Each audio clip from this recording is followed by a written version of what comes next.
오늘 영상은 남자가 처음엔 잘하지만 만날수록 만만하게 생각을 하고 또 만만하게 대하게 되는 경우가 있어요. 그래서 오늘 영상에서는 만날수록 만만하게 대할 수밖에 없는 그런 여자들의 공통점에 대해서 좀 이야기를 해보려고 하거든요. 주제로는 남자가 함부로 나를 대할 수 없도록 만드는 방법이라고 말씀을 드릴게요. 결론부터 말씀을 드리면요. 한 번이 어렵지 두 번은 쉽다라는 말이 있잖아요. 보통 여러분들이 남자를 어느 정도 이해를 해주다 보면은 그 남자가 내가 정해놓은 선을 넘어갔을 때 내가 비로소 그때 서운하다고 이야기를 하면은 계속해서 다툼이 반복될 수밖에 없단 말이에요. 방금 전에 그 최군님이 저한테 질문을 한 게 이런 이야기를 했었어요. 유신님, 서운한 걸 제가 상대방한테 잘 얘기하는 방법이 없을까요? 서운한 걸 얘기하다 보면은 자꾸 싸우게 되니까 얘기하기가 그 다음엔 무서워지더라고요. 그래서 제가 다시 되물었었어요. 그러면 최군님은 어떤 식으로 그 사람에게 서운한 걸 이야기를 하시나요? 라고 물어봤고, 아니나 다를까 그 예상 대답이 많은 보편적인, 그러니까 즉 오늘 영상에 해당하는 분들에 대한 대답과 별반 다르지 않았어요. 그냥 처음에는 장난식으로 웃으면서 얘기를 하다가 계속 안 지켜지면요, 저도 모르게 따지거나 화를 내게 된다라고 말씀을 해주셨거든요. 근데 애초에 내가 서운함을 어떻게 이야기를 잘 할까라는 부분 자체가 좀 죄송한 말이지만 잘못된 명제예요. 내가 어떻게 이야기를 할까에만 계속 초점이 맞춰져 있으면은 오늘 영상에 해당하는 그 이야기 매너리즘에 빠질 수밖에 없다라고 저는 말씀을 드리고 싶거든요. 제가 서두에 한 번은 어렵지 두 번은 쉽다라고 말씀을 드렸어요. 오늘 영상에 해당하는 여성분들의 공통점은 뭐냐면, 처음에 남자랑 관계 발전이 돼요. 그러면 우리가 썸을 탈 때라던가 아니면 사귄 지 얼마 안 됐을 때 대부분 여자들은 남자친구에게 혹은 썸남에게 서운하다고 느끼는 감정이 생겨요. 하지만 이것들을 즉시 생각을 해요. 내가 서운하다고 말을 할까 말까. 내가 괜히 서운하다고 말을 하면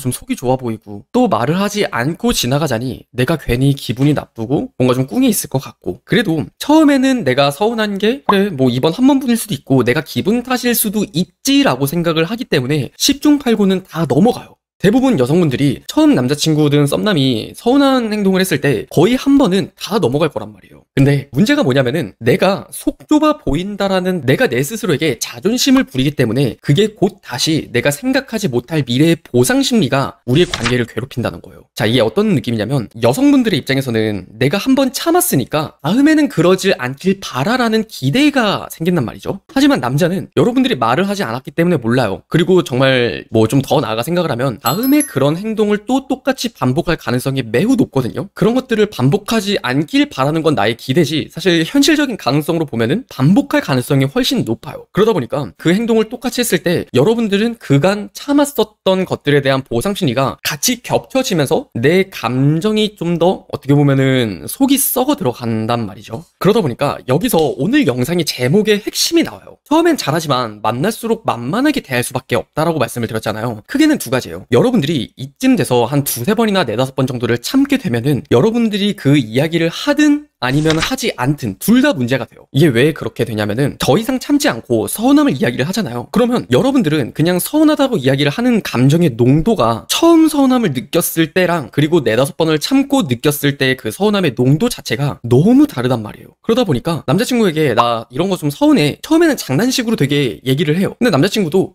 알았어, 너 서운했어? 미안해, 이렇게 좋게 받아들이잖아요. 그럼 왜 이게 문제가 되냐면, 내 입장에서 느꼈을 때는 왜 이렇게 성의 없이 나한테 미안하다 그래? 내가 바라는 어떤 그 기대 심리가 나도 모르게 계속해서 겹겹이 중첩이 되잖아요. 그러니까 최군님도 잘 생각을 해보시면 상대방에게 장난식으로 웃으면서 얘기를 했다고 했어요. 근데 그 과정을 잘 생각을 해보면은 내가 얘기를 했지만 얘기를 하고 나서도 찜찜한 부분들이 분명 많았을 거란 말이에요. 그때는 내가 서운한 걸 이야기를 하는 게 아니라 이 사람이 내가 지금까지 참아왔었던 나의 마음을 다 알아줘야 돼요. 근데 그 남자친구 입장에서는 아까도 말씀을 드렸다시피 내가 얼마나 참았는지를 몰라요. 그러다 보니까 아무리 진심을 담아서 얘기한다고 한들 내 입장에선 되게 성의 없다라고 느껴질 수밖에 없는 거예요. 그간 참았던 것들 때문에. 또 아니면 내가 그것들을 또다시 참는다고 가정을 해볼게요. 두 번째처럼 내가 얘기를 하는 게 아니라 참아내요. 그러면 또 어떤 문제가 생기냐면은 내가 그 사람한테 다른 방법으로 확신을 요구하게 돼요. 내가 이 사람에게 더 표현을 잘해달라고 한다던가, 아니면은 연락적인 부분에서 집착을 하게 된다던가, 아니면은 다툴 때마다 이 사람이 그러한 상황을 만들지 않도록 뭔가 내가 자존심을 부렸던 게 이제 이 사람한테 가게 돼요. 그러니까 이제 문제라는 거는 어떻게 보면은 조금은 조금은 걷잡을 수 없이 커져만 가게 되죠. 그래서 만약 여러분들이 지금 영상을 공감을 하신다면 아직 문제가 벌어지기 전에 있는 여러분들이 있을 거고, 아니면 이미 만나고 있는 남자친구가 있는데 그 남자친구가 문제를 겪고 계신 분들이 있을 거예요. 그럼 이 두 가지를 좀 경우를 나눠서 말씀을 드릴게요. 제일 먼저는 내가 선하다고 하면 속 좁아 보이고 그렇다고 말하지 않자니 좀 내가 기분이 나쁘지만 그러면서 그냥 이해를 하고 넘어간다고 말씀을 드렸잖아요. 근데 여러분들에게는 선택지가 두 개만 있는 게 아니에요. 내가 서운함을 느꼈어요. 그러면은 서운함을 표현할까 말까 이런 이분법적인 구조로 쪼개서 생각을 하지 말고, 내가 서운함을 느꼈다면 그것들을 한번 알려줄 수도 있어요. 그러니까 여러분들이 서운함을 느낀 것들을 그냥 나 서운해 라고 말을 하면 당연히 여러분들이 속 좁아 보일 수도 있고 그 사람 입장에서 좀 당황스러울 수도 있잖아요. 그래서 좋은 방법을 하나 말씀을 드릴게요. 여러분들이 서운함을 느꼈지만 한번 여러분들도 반 템포 정도만 참아내고, 구체적으로 한 가지 예를 들어볼게요. 그 남자친구가 무심코 한 말이 나에겐 좀 약간 거슬리는 거예요. 뭐 비속어를 섞었다던가 아니면 나에게 그냥 야 라고 뭐 유신아 라고 이름을 불러주는 게 아니라 야 우리 밥 먹으러 갈래? 하는데 왠지 모르게 그 야라는 게 거슬릴 때가 있잖아요. 그러면은 한번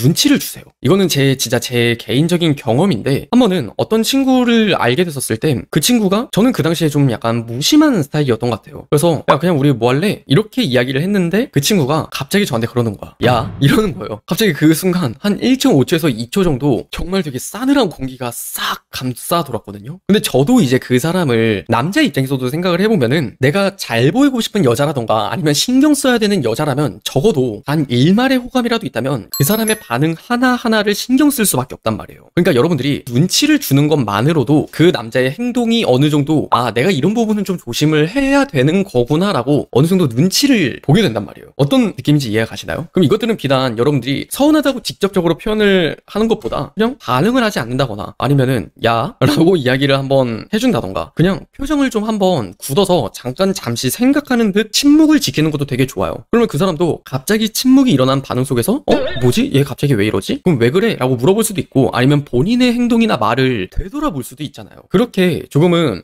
이 한 번조차도 여러분들이 저는 잘 지켜냈으면 좋겠어요. 그리고 이제 이 케이스 말고 여러분들이 이미 이런 남자친구를 만나고 있는데 내가 이미 서운함을 이야기를 해도 씨알도 안 먹혀요. 좀 잔인하게 이야기를 하면 이미 내 남자친구는 나를 너무 만만하게 생각을 하는 거죠. 왜냐하면 나는 그 사람에게 더 많은 이해를 해줬고 그 사람은 이해를 받는 게 당연해진 관계로 이미 굳어졌기 때문에. 자, 그러면 여러분들은 여기서 이제 어떻게 해야 되냐면은, 문제가 심각해진 경우 아니면 이제 문제 초입에 진입하는 경우로 두 가지로 나눠 말씀을 드릴게요. 만약 여러분들이 문제 초입에 진입하시는 경우라면요, 서운함을 이야기하는 그 표현 방식 자체를 조금은 달리 하실 필요가 있어요. 최군님에게도 제가 물어봤듯이, 그러면 최군님은 어떤 식으로 서운함을 표현하세요? 라고 아까 제가 물었을 때 저는 그냥 장난식으로 처음에 이야기를 하다가 안 지켜지면 저도 모르게 폭발을 해요 라고 말씀을 해주셨거든요. 그게 아니라 그 사람한테 내가 서운함을 느낀 것들을 그 사람이 알아서 조금씩 생각할 수 있도록 질문을 던지세요. 예를 들어서 내가 말을 함부로 하는 게 계속 거슬리는 거예요. 그럼 저라면은 이런 식으로 물어볼 것 같아요. 근데 너는 친구들이랑도 보통 그런 말들을 많이 써? 이런 식으로 물어보세요. 그러면 뭐 어떤 말? 이러면은 그냥 나한테 평소에 그냥 야 뭐 이렇게 하자 라고 하는 말들 있잖아. 무심코. 그런 말들을 친구들한테도 많이 쓰는 거야? 그러면 이제 남자들은 되게 그렇게 대답을 해요. 나는 원래 그렇게 말투 쓰는데 왜 내 말투 좀 마음에 안 들어? 그러면은 여기서 이제 여러분들이 또 다시 그 사람이 내 입장이 돼서 생각하게끔 질문을 되던져주는 게 굉장히 중요하거든요. 아니 뭐 너가 원래 그런 사람이라면 뭐라 할 말은 없는데 솔직히 서운한 건 있어. 그냥 너의 말투가 서운한 것도 있지만 그럼 너 입장에서는 그냥 너 친구나 나나 다를 거 없이 대한다는 거 아니야? 그러면 남자는 또 생각을 하겠죠. 그치, 여자친구랑 친구는 좀 다르지. 근데 나도 모르게 내가 친구 대하듯 여자친구를 대한다는 건 나도 모르게 조금은 함부로 대하는 게 지금 있다라는 것들을 스스로 생각하게 만드는 게 매우 중요해요.